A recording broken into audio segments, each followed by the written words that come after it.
Hello, hello, hello. It's your new day with Donna Reiners and Dr. Cami Owen, where we solve all the world's problems, or maybe just one.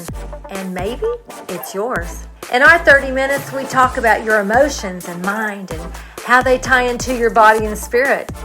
We want you to renew and restore yourself in a world that wants you crazy. And sometimes we even talk about money. Introducing your hosts, Donna Reiners and Dr. Cami Owen.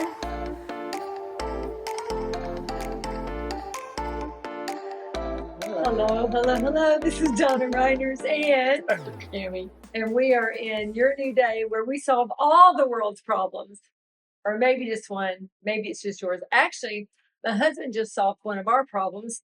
We did a 15 minutes of a show realizing I didn't have my mic on. And so now we're starting over. Why? Because you couldn't hear me. So now we're like, well, what do you want to talk about this time? Just kidding. We're talking about consciousness today. It's been an interesting day, honestly. We've had several things happen. We had our computer not working earlier. We had Instacart show up. Of course, I called for them.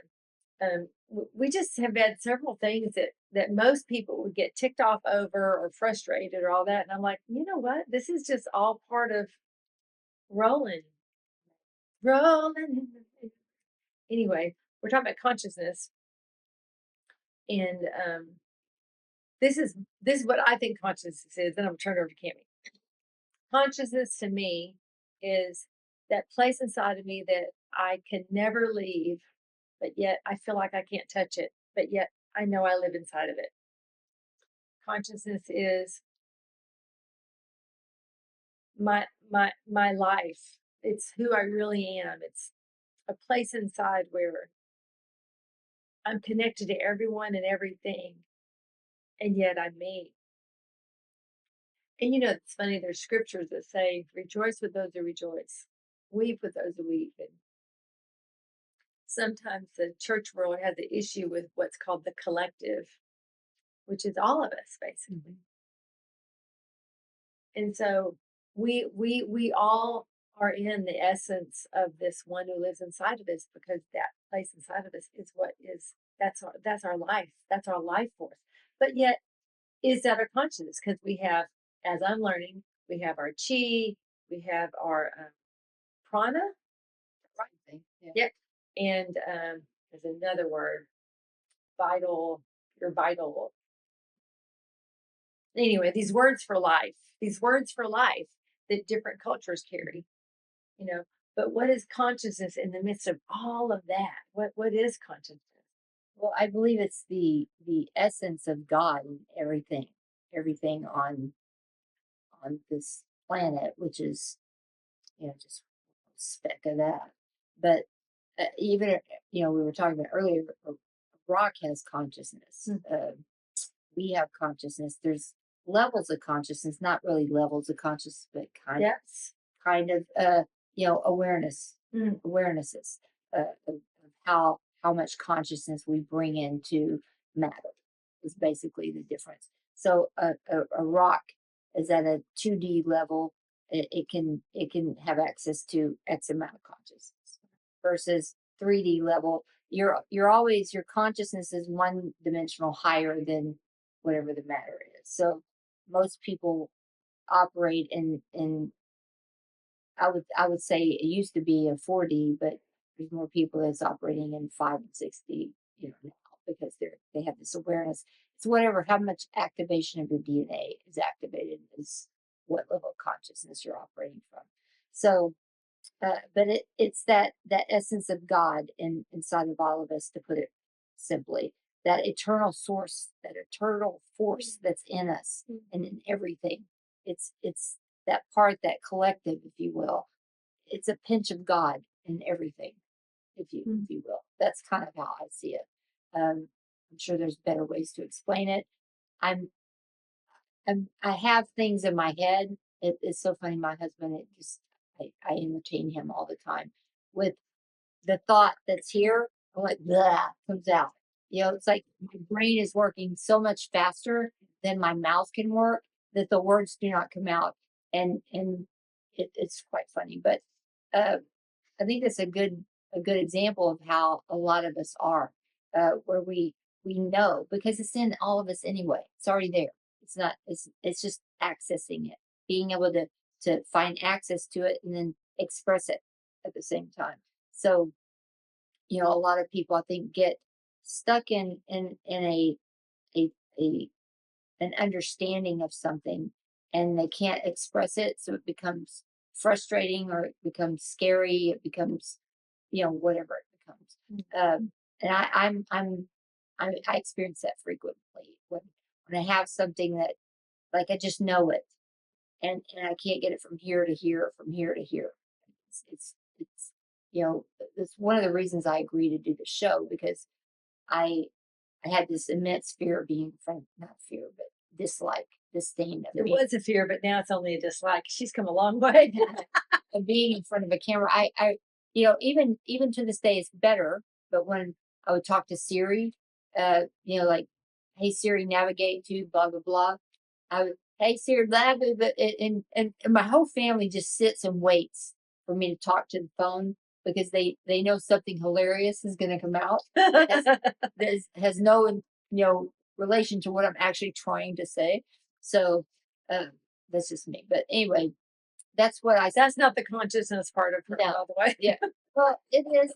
It is because it's all consciousness, and that's the basis of everything. In my view, is consciousness, that eternalness of us. Call it consciousness, call it God inside of us, whatever you want to call it. So you're saying consciousness, in your opinion, or what you've studied, what you know, is God. Yes, that's my So God is source everywhere. energy, God, whatever plane you live in. So we went to the Houston Museum of Natural Science recently, and in the planetarium they had a presentation, and in it they said that they have found a place inside of humanity where it is not controlled by gravity. And I had the thought when we were there, I'm like, that's like pure God, because God is not controlled by gravity. And you know what? There was a time when the medical profession would not agree that we were light. That's why there's also this dichotomy with energy healing and medical, because the people that thousands of years have used what we call frequency to repair the body, to restore the body's harmony, to bring the body into balance, uses such a different methodology than the medical people. It's wonderful when you can find someone who operates in both. So when I heard that, I'm like, and they're showing it on the screen. It's very fascinating. I'm like, oh, is that the pure? I mean, just going through is that the is that pure consciousness? Is that pure God? Is that the foundation of our entire human body? That place is not controlled by gravity. Yes. And then I thought to myself, well, if that's God, and of course God's also in the blood, he's in the oxygen. It's not just, that's just all God. That's not what I'm saying. Don't get literal with me. I thought, well, if that's our foundation, that's our essence, and that's our pureness, then is that controlled by thought? Is that where we place our intentions? Does that have any kind of influence in our DNA? And you were talking to me about RNA one day.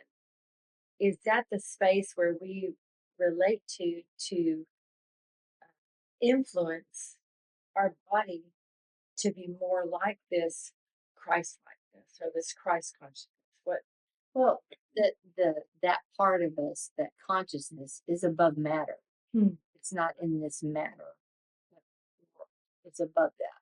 So, it's higher than the density we're in.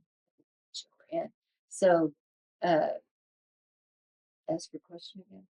Well, is that space inside? Is that where we are all collective? I wonder, because it's not controlled by gravity. Ultimately, yes, and I don't think it's because it's not controlled by gravity. I just think that. But that's unique. Come on, that's amazing. It's just amazing because you've been taught everything is ruled by gravity. I would argue that gravity is an illusion as well, because I would argue that this is a projection of a hologram, and it's not actually real anyway. So I would that's you know, how you're looking at me like, what is she talking about? No. Because no, what's going through my mind is this: if we're living at a hologram, then why are you treating people that have cancer? What's the purpose of us Because- being on the planet we're if in- this is just Because nothing? that's the game we're playing right now. It's like a projection. Is it real like matter, or is it projecting through a projector that we're seeing? It's splitting So hairs. we're part of the matrix. Well, you can be part of the matrix or choose not to be part of the matrix. I think that's what's happening right now is people are unplugging from that matrix of that particular projection that's coming through. But you know, do I understand it at all the levels right now in this inside of this body? No. Do I understand it at much higher consciousness levels? Absolutely. Is that all getting through? No, it's trickling in little bits and pieces. That's my experience. Yeah. So How do we know? How does someone know that they're tapping into their consciousness? So we make it real practical. Like you're talking to me, I know nothing. I'm like, well, what is consciousness and how do I tap into my consciousness? And what's the benefit of me tapping into consciousness? well, just the illusion that you're not already tapped in is one awareness. I think the biggest part of it is just awareness of what is real, what. See, again, I'm having one of those like it's here, I'm trying to get it here. Like we're standing here. This is what we call real. I can Right, touch you. right. We're real. Right. But what is really real? Exactly, because when you go to sleep and you can have a dream that you experience, That gives us insight and wisdom and solutions and all that questions. and is that that the real? any less real? No, it's not. It's not any less real. That's true. It's a different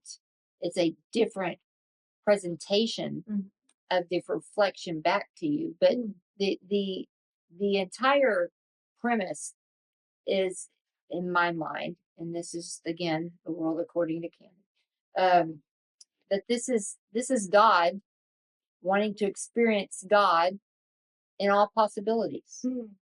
That's how I see it. Anyway, so that's not religious, people. That's just flat out relationship and God being real. That's amazing. Yeah, that's how I see it.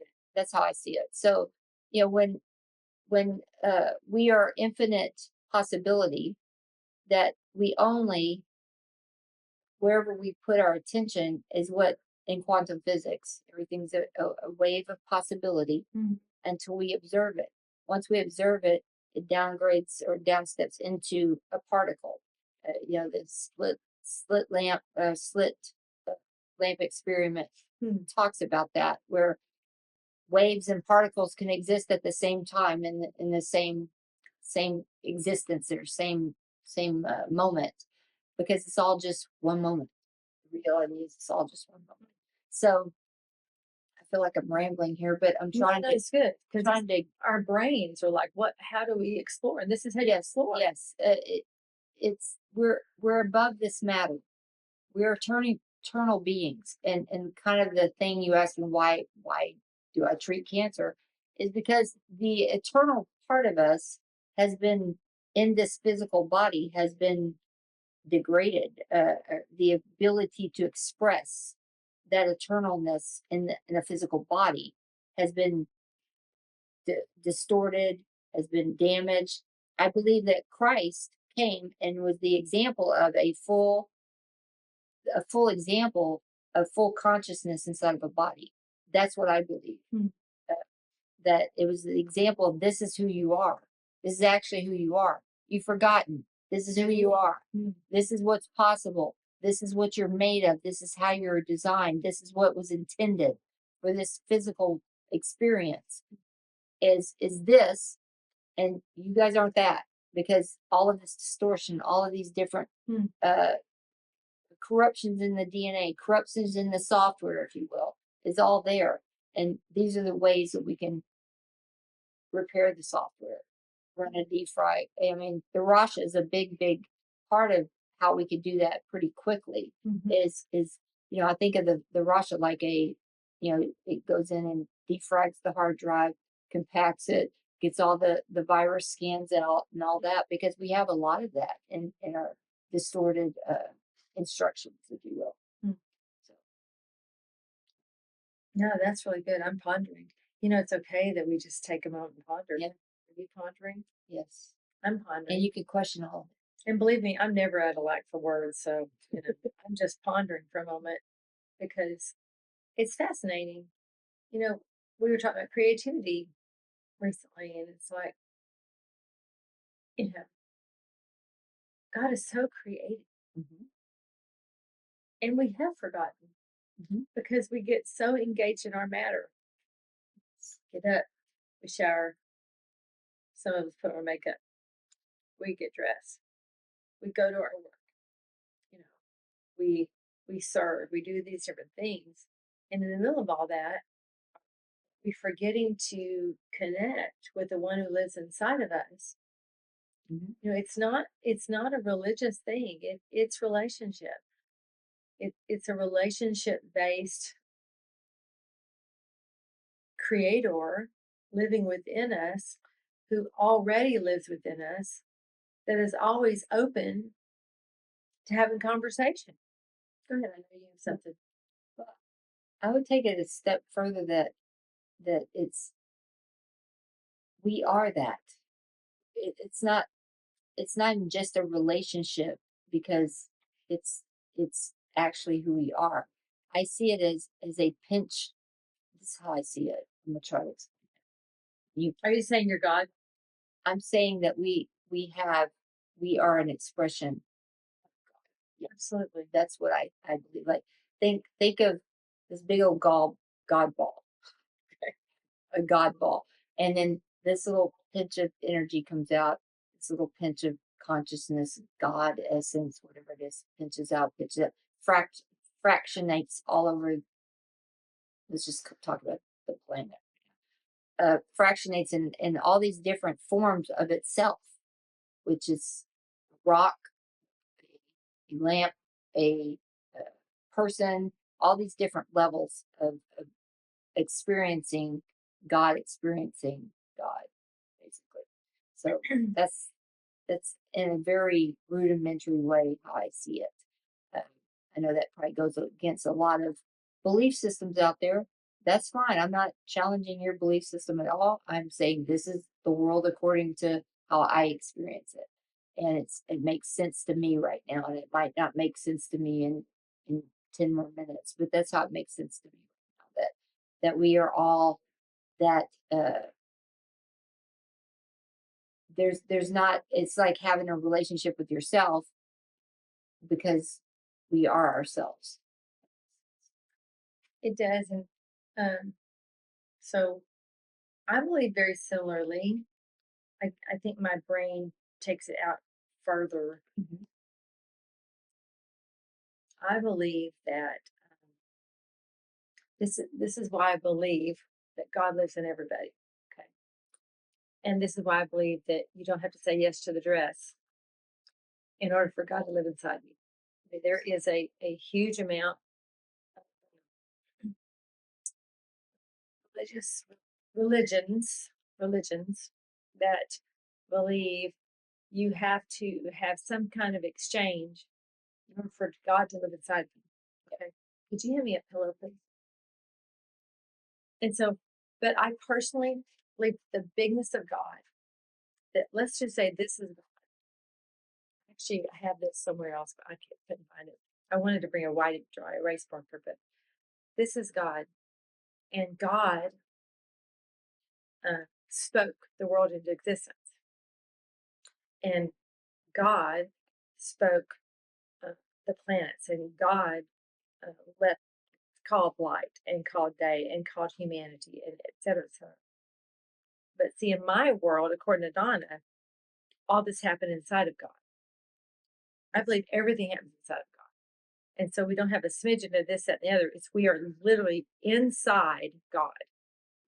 All of humanity born, co-crucified, co-buried, co-resurrected, co-ascended, co-living, co-joined at all times, even if you are a rotten, horrible person and you got a hold of the wrong thought life or the wrong genetics inside of you and took off on a tangent with all your body trauma and caused a lot of issues, that the God within you is still within you, because this is, to me, like a father, not just like a God. A God is like a deity. Everybody's got deities. Whoopie doo. A deity can be like an idol, God you sit on the thing and you give your food to or whatever. But I'm talking about a living, breathing creator that literally created all of us and everything, everything. So that's why we're all inside. And that's why nobody can be outside of this, because there is nothing outside of God. God is omniscient. God is omnipotent. God is everything and everywhere. And yet at the same time, God living within humanity, at the same time, guess what that means? He's also not a puppeteer. God lives within you, but yet you still have the choice to have a relationship with the one who lives inside you. You can live inside somebody's house and never talk to them. So doesn't mean they don't have a relationship with you. So I'm just saying that my belief system is solid in all of humanity being inside the club of God, not the club of religion. And then what you choose to believe, the belief system that you grab a hold of, what makes you comfortable, what makes you um, your community that you choose, and all these different places that we all connect. Good Lord, there's gazillion religions, gazillions of things that all believe all different things. I believe it's all just a search for identity. It's not even a search for God. It's a search for identity. It's a search to belong. It's a search to understand why we're on the planet, and all that's taking place inside the one who created us. And so if you would just ask the one who lives inside of you, I bet you would have so many more solutions. You would feel so less alone. You would not feel condemned. You would not feel criticized. You would not feel all that negative frequency if you, I hate the word tap, but if you tap into, really just take a few moments to breathe in and breathe out and get still enough to listen to the place inside of you that is not controlled by gravity, that is part of everything. Yes. We're not saying anything different. I know because we're not. This pillow, when I say something fractalized, think of it like all the different components that are in this existence Yeah. are all in there. Yeah. And it's all just little fragments Yeah. of the same thing, but it's all in there. Oh, I know we believe the same. Yeah. I'm just breaking it down for Yeah, those who no, are going, no, what did she say? No, that's good. I'm glad that's a good visual. But yeah. And This is why okay, and another thing. Oh boy, am I just gonna put myself underneath it. The other thing I believe at this point in time, like she said, it could change in 10 minutes if God gives me fresh revelation. The other thing I believe is there's no heaven and necessarily no hell. This is what I believe, because we're all inside. Tell me where heaven and hell exists inside of this. Tell me. Look at it. Think about it. Where does heaven and hell exist inside of God? Is God going to separate himself from himself? Is he going to divorce himself from himself? Is he going to have an area inside of himself that's all bells and whistles, and the other part there's tormenting hell? Come on, tell me where that exists. The other thought process is, what if, we come from God and we live in this life inside of God and God inside of us, because you cannot remove, and then we return to God when this flesh is finished with us. So we came, we saw, we conquered, we go, and so we're always inside the one that is inside of us. There's no multi personalities here. There's no separation. There's no. That's not how it works. Are there heavens? There's a place. Do you want water? Can you get a little? sorry. Done. You're good. there's a place inside that has a what do you call it? I have great sympathy. I would keep moving. Yes, please do. That's all right. Otherwise, I'll cut it all out. We don't want to cut out because we're on a roll now. Yes, keep going. Keep going. We're keeping it real. We could have kumbaya going on here too. Anyway, People know what. I got it for you, honey. I was gonna. Thank you. Thank you. Even the if there are heavens, Full of deteriorating water here. I know, right? I pray there's less than that one. Thank you. That's awesome. But even when you read scripture, and I bet when you go to all these other books that have all these other different words for heaven and all these things, you know, even when you really look into Aramaic, you look into original scripts, those words don't mean heaven. Right. They mean heavens. They mean dimensions. Mm-hmm. So put that in your Cosmos. comments, you know. Cosmos. Spoke it. Yeah. So we return to the one who we came from and that we never left in the first place. That's consciousness. Yes.